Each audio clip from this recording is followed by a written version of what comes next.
Namaste, Jai Bharat. The opposition leader Rahul, yesterday, when the Constitution Day was celebrated, was standing motionless. Motionless when people are wishing one another, folding hands. The president was folding hands. Everyone was folding hands. And Rahul never moved. And when the president was turning to the left and was folding hands to the entire group of left, he was turning his back. As I understand from the video, I think it's Kharge was trying to touch him to indicate that one should respond, but he just stood as though he didn't understand anything. So now look at what is he up to. Maybe that he is under the impression that with the 2024 elections, probably he thinks that the next elections he can win. And in 2029, maybe he hopes to get a majority to become the prime minister. That's his only objective. And look at the thing what he has been doing all these years. 29, he is hopping. But then, in the 8 assembly elections, which is done, except Jharkhand and Jammu and Kashmir, all other 6 went to BJP. BJP and allies, NDA. And even in Jammu and Kashmir and Jharkhand, as a single party, BJP is in majority. So, legitimately, he doesn't see any hops. And look at what he had done prior to the 24 elections. He had conducted this Bharat Jodo, which I don't think has been very successful. He did this Bharat Jodo. Then he tried to divide the society of Bharat. I mean, he tried to divide the Hindus on caste basis, which he had successfully used in UP, the caste divisions.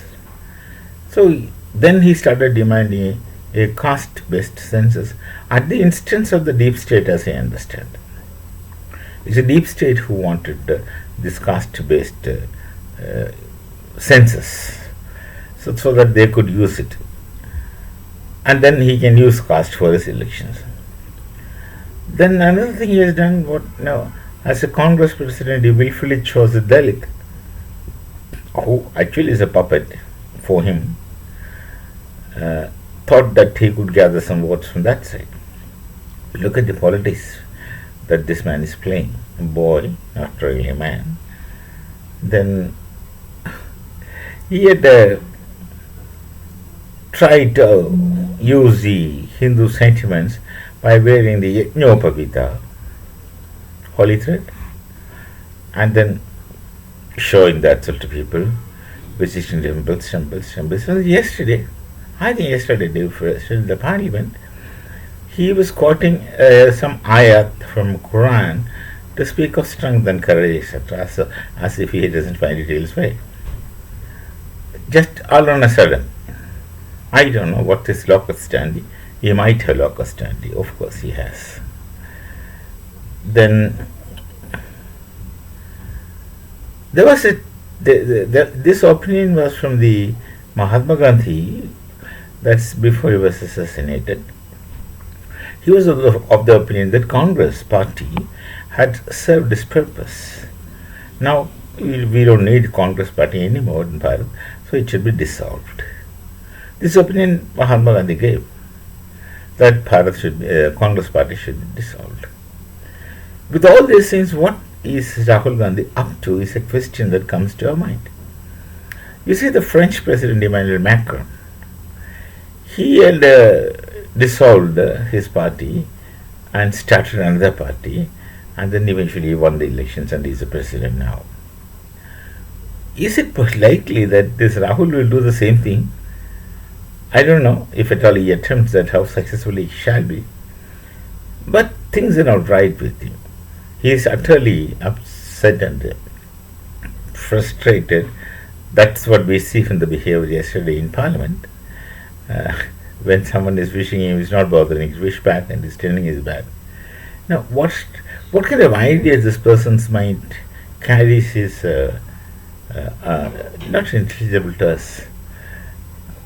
Someone must have groomed him to believe that he is the one who's going to do everything, and he is not a prime minister. He may be frustrated and desperately wanting to be just nothing short of PM. So he might even go to the extent of dissolving the Congress party, quoting Gandhiji. That it should be dissolved, this purpose is done. So he might be that he would start a new party with some other possible name, like what they have done in the Indie coalition. It sounded like India, so he thought that would fetch some mileage. Did not really work out. But his 2019 hopes are still young. His 2019 hopes he carries most likely. But then there are difficulties for him, obviously, which you should have understood, or some people who advise him, like Venu, should have understood it. See, it's Trump era now. He is not going to operate the deep state, etc., creating turmoils. The last regime of Trump was for peace. During his time, there were no major wars and problems. Yet, as I understand, he did not create any disturbances, turmoils in some other people's society. So, there may not be much support from the deep state, as it happened to Bangladesh. The Bangladesh administration, the government is just gone, just like that.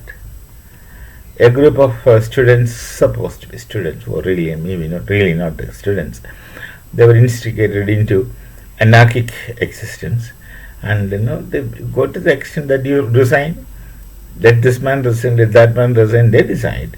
Somebody with somebody's whimsical thoughts that this man should resign, and then there's a plan as a caretaker, a ruler, etc. So this, of course, I don't know if he's expecting the same similar thing elsewhere in our nation. I don't know. So maybe that he would just quote Gandhi and say that let's dissolve Congress and start a new party. Maybe he hopes to do it. I don't know. But anyway, his behavior is continuously, that is consistently inconsistent. It's really balbuddhi. Actually, balbuddhi is a mild word. The word should have been something else, which should be stronger. Anyway, this is very, in a way, it's an unfortunate situation because we don't have a strong opposition. See, it's in democracy, a legitimate opposition is always welcome.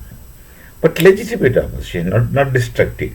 It should be constructive opposition so that the whole nation gets benefited. That's the spirit. That's the spirit of democracy. But this, of course, is absolutely negative and destructive opposition. The opposition thinks their only job is to oppose whatever is said. Right, wrong, whatever. We may I shall meet you maybe with some other thoughts and some other time. Till then, Namaste, Jai Bharat, and Jai Shri Ram.